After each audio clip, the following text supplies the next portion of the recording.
से कुछ देर पहले ये बहुत बड़ी डेवलपमेंट है, ये बहुत बड़ी खबर है। चंद लाइंस में पूरे का पूरा एक प्लान जो है वो नजर आ रहा है कि आगे होने क्या जा रहा है।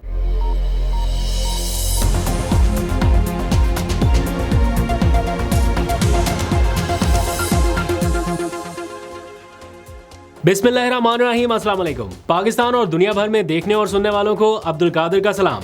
आज की 3 बड़ी खबरें हैं जो आपके जानने के लिए हैं। पहली खबर इमरान खान के केस से मुतालिक आने वाला नया ट्विस्ट है, यानी साइफर केस के फैसले से पहले अचानक कैबिनेट डिवीजन ने कल यानी 28 मई को मुल्क भर में आम तातील का ऐलान कर दिया है। सुप्रीम कोर्ट समेत तमाम हाई कोर्ट से एलामिये जारी हो गए हैं कि कल अदालतें बंद होंगी। क्या प्रेशर कुकर वाकई फटने वाला है? हालात को करीब से देखने और समझने वाले बार बार खबरदार कर रहे हैं। इन सारे मामलों के ऊपर तफसील से बात करेंगे, लेकिन पहले इस छुट्टी वाले मामले के ऊपर थोड़ी बात कर लेते हैं, क्योंकि इमरान खान के साइफर केस की हतमी समाअत से चंद घंटे पहले वफाकी हुकूमत ने कल छुट्टी का ऐलान किया। बहुत सारे लोग ये पूछ रहे हैं कि क्या कल अदालत में साइफर केस की समाअत नहीं होगी? तो छुट्टी का जो नोटिफिकेशन जारी हुआ है उसको अगर आप गौर से पढ़ें तो 27 इदारों को इस नोटिफिकेशन की कॉपी भेजी गई है, या उनको मतला किया गया है कि आपके इदारे भी बंद रहेंगे।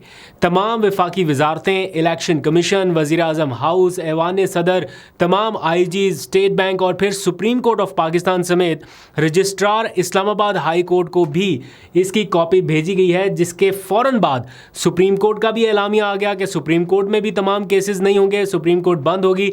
फिर लाहौर हाई कोर्ट और इस्लामाबाद हाई कोर्ट से भी एलामिया आ गया। मतलब साफ है कि कल इमरान खान के केस का जो फैसला महफूज होने वाला था, यानी कंक्लूड होना था कल ये केस, वो अब नहीं होगा। फिलहाल अगली समाअत तक मौखर हो गया। जो ये चाहते थे जो लोग कि इस केस को किसी ना किसी तरह से आगे बढ़ाया जा सके, वुकला ने बड़ी बार तारीखें लेने की कोशिश की और इसको लंबा खींचने की कोशिश की।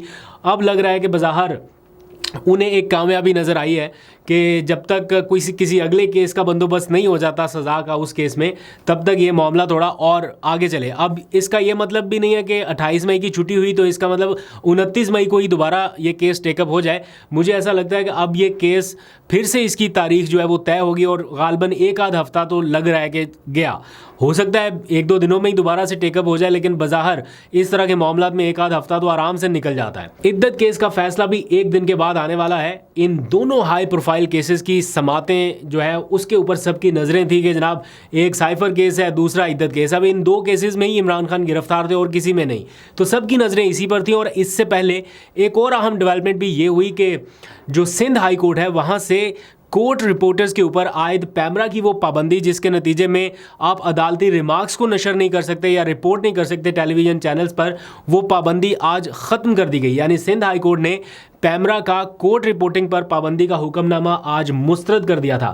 तो इम्कान ये था कि कल जब साइफर केस लगेगा या फिर इद्दत केस अगले दिन लगना था, इनकी कोर्ट रिपोर्टिंग उसी तरह से होगी जैसे पहले हो रही थी, लेकिन अब बीच में ये गैप ज़रूर आएगा। लेकिन इद्दत केस का मामला उसी तरह से पहले की जैसा रिपोर्ट हो सकेगा। यहाँ सवाल ये उठता है कि क्या वाकई प्रेशर कुकर फटने वाला है, क्योंकि दर पर्दा बहुत सारे मामला हो रहे हैं।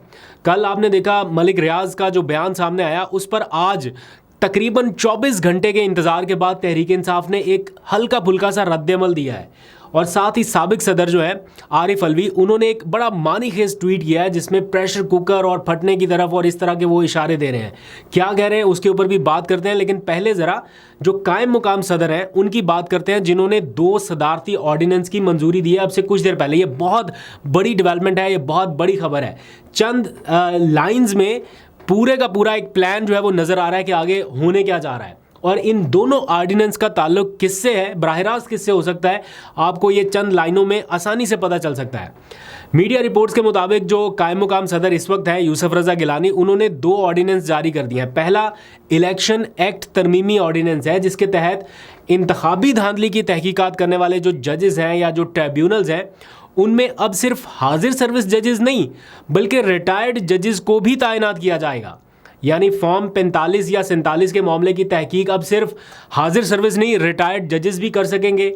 और उनको तैनात कौन करेगा? ऑब्वियसली हुकूमत। अब कौन से रिटायर्ड जजेस को लाया जाएगा, कहाँ से उनकी खिदमात हासिल की जाएंगी, ये बड़ा दिलचस्प है, क्योंकि बड़ा क्लियर नज़र आ रहा था कि फॉर्म 45 और 47 वाला जो मैच पड़ा हुआ है हुकूमत और अपोजिशन के दरमियान, उसमें जजेस का किरदार बड़ा अहम होने वाला है। ये ट्रिब्यूनल्स ने अभी इस्लामाबाद के जो ट्रिब्यूनल है उन्होंने मांगे ना फॉर्म 45 और 47 की असल कॉपियाँ, और कहा कि हलफ देना पड़ेगा, कुरान के ऊपर हाथ रखना पड़ेगा। बुलाया ना उन्होंने रिटर्निंग अफसरान को भी। बड़ा सख्त एक ऑब्जर्वेशन या बड़े सख्त रिमार्क्स हमें देखने को मिले और ऐसा लगा कि इस मामले की सिमत जो है वो तय होने जा रही है। लेकिन उससे पहले कि इसका कोई डिसीजन सामने आता, अब रिटायर्ड जजेस की एंट्री होने जा रही है। दूसरा ऑर्डिनेंस नैब से मुतालिक है, जिसके तहत नैब का रिमांड जो है वो 14 दिन से बढ़ाकर 40 दिन तक का कर दिया गया है। यानी नैब के अगर कोई गिरफ्तारी होती है, नैब किसी को पकड़ता है, तो रिमांड जो है वो 14 दिन का नहीं 40 दिन का होगा। ये ज़रूरत उस वक्त पेश आई है जब इमरान खान के ख़िलाफ़ नैब के कॉल अप नोटिस जारी हो रहे हैं, और शुनीद ये है या इम्कानात ये हैं कि तोशा खाना का एक और रेफरेंस उनके ख़िलाफ़ आने वाला है। तो अगर वो भी आ जाता है इसी दौरान किसी भी वक्त में, दैट मीन्स के वो 40 दिन तक का रिमांड जो है वो भी ले सकते हैं। और इससे भी दिलचस्प बात यह कि ऑर्डिनेंस के ज़रिए एक तरमीम और भी कर दी गई है मीडिया रिपोर्ट्स के मुताबिक, कि अगर बदनीयती पर मबनी कोई केस बनाया गया होगा नैब अफसर की जानिब से, तो उसकी सज़ा 5 साल से कम करके 2 साल कर दी गई है। बजाय इसके कि बदनीयती पर बनाए जाने वाले केसेस की सज़ा आप बढ़ाते ताकि रेशो कम होता, बदनीयती की वजह से केसेस बनाए जाने का रुझान कम होता, ये सज़ा कम कर दी गई, 5 साल की बजाय 2 साल कर दी गई, क्योंकि 3 साल तक की जो सज़ा है वो काबिल ज़मानत है या वो मुअत्तल हो जाती है और फिर लोग रिहा हो जाते हैं। तो इसलिए 5 साल से कम करके वो जो फिगर है वो 2 साल का कर दिया गया। तो ये सारे मामलात हैं, इस तरह से कानून साजी हो रही है, इस तरह से ऑर्डिनेंस जारी हो रहे हैं। अब आ जाए ज़रा बात करते हैं प्रेशर कुकर की उस सीटी की तरफ जिसका इशारा जो है वो साबिक सदर आरिफ अलवी ने दिया। उन्होंने मलिक रियाज के गुज़िश्ता रोज़ के ट्वीट के ऊपर अपना एक और ट्वीट दागा और तबसरा करते हुए कहा कि प्रेशर कुकर किसी भी दिन फट जाएगा और झुलस कर रख देगा, ख़ास तौर पर उन लोगों को जिनका इक़्तिदार पर झूठा या गासिबाना कब्ज़ा है। मगर नुकसान किसको पहुंचेगा? भागने वाले राह फरार इख्तियार करेंगे।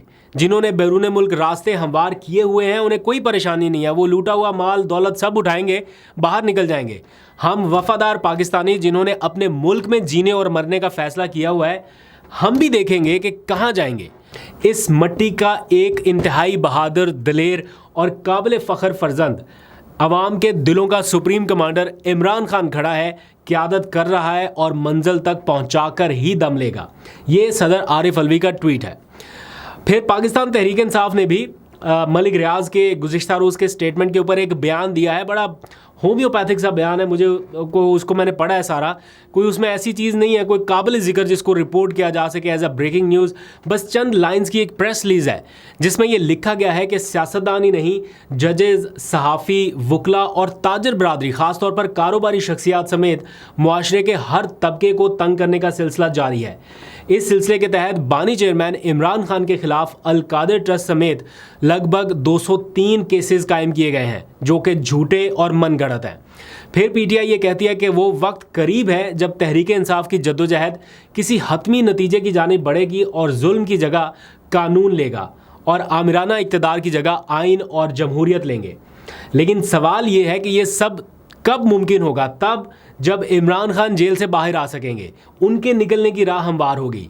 अब हुकूमत को ये डर है, मौजूदा जो हुकूमत है उनको ये खदशा है, ख़तरा है कि अगर इमरान खान और तमाम सियासी कैदियों को रिहा कर दिया और मैंडेट भी वापस कर दिया तो फिर उनके पास तो बार्गेनिंग पावर रह ही नहीं जाएगी, वो तो सारे जेलों में होंगे। इसका इजहार राना सनाउल्लाह खुद कर चुके हैं और भी 1-2 लोग कर चुके हैं कि फिर हम तो जेलों में होंगे। तो इस खौफ में मुज़ाकरात कैसे हो सकते हैं, जबकि इमरान खान कई बार ये मैसेजेस कन्वे कर चुके हैं कि वो फतह मक्का के मॉडल की तरफ जाएंगे, यानी आम माफ़ी की तरफ जाएंगे। उनकी पार्टी के लोग भी, बैरिस्टर गौहर जैसे लोग भी आके मैसेजेस दे रहे हैं मीडिया के ऊपर कि हमारी तरफ से आम माफ़ी का पैगाम है, हम किसी से इंतकाम नहीं लेंगे, कोई बदले की सियासत नहीं करेंगे।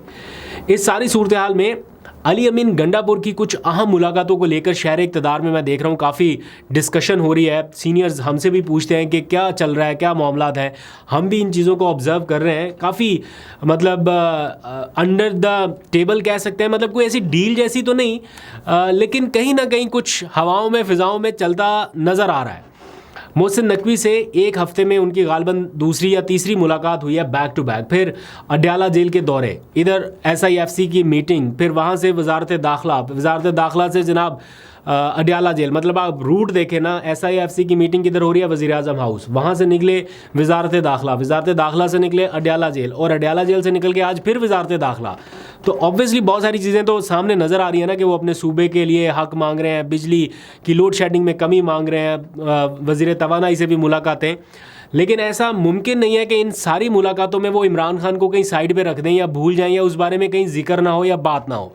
तो जाहिर बात है कुछ तो ऐसा हो रहा है जिसकी पर्देदारी है, और अच्छी बात है अगर कुछ पॉजिटिव हो रहा है तो पर्देदारी के साथ ही हो जाए, ताकि रंग में भंग ना डले। जो कुछ अच्छा हो रहा है उसे होने देना चाहिए। खैर, अगर ये सब नहीं हुआ, लेट्स सपोज कोई पॉजिटिव डेवलपमेंट नहीं हुआ, या फॉर एग्जांपल बजट से पहले इमरान खान के लिए कोई नरमी या कोई ग्रीन सिग्नल नहीं मिला, तो ये जो बजट सेशन होगा ये हुकूमत के लिए मुश्किल होगा, क्योंकि PTI ये तय कर चुकी है कि हुकूमत को हर हाल में उन्होंने टफ टाइम देना है। और इसका फैसला पार्टी की सतह पर हो चुका है, क्योंकि पार्टी का दफ्तर जो हालिया दिनों में गिराए जाने की कोशिश हुई, तजावज़ात के नाम पे एक ऑपरेशन हुआ, उसके बाद भी काफ़ी गुस्सा पाया जाता है पार्टी के अंदर, और उस वक्त ही डिसाइड हो गया था कि बहुत सख्त रद्द-ए-अमल दिया जाएगा। तो अब जब भी ये इजलास होगा, चाहे वो बजट सेशन हो या वैसे, तो उसमें आपको PTI की एक बहुत एग्रेसिव हिकमत अमली नज़र आने वाली है। तो आपको अपडेट करते रहेंगे। अभी तक के लिए इतना ही। अपना बहुत सा ख्याल रखिए। अल्लाह हाफिज़।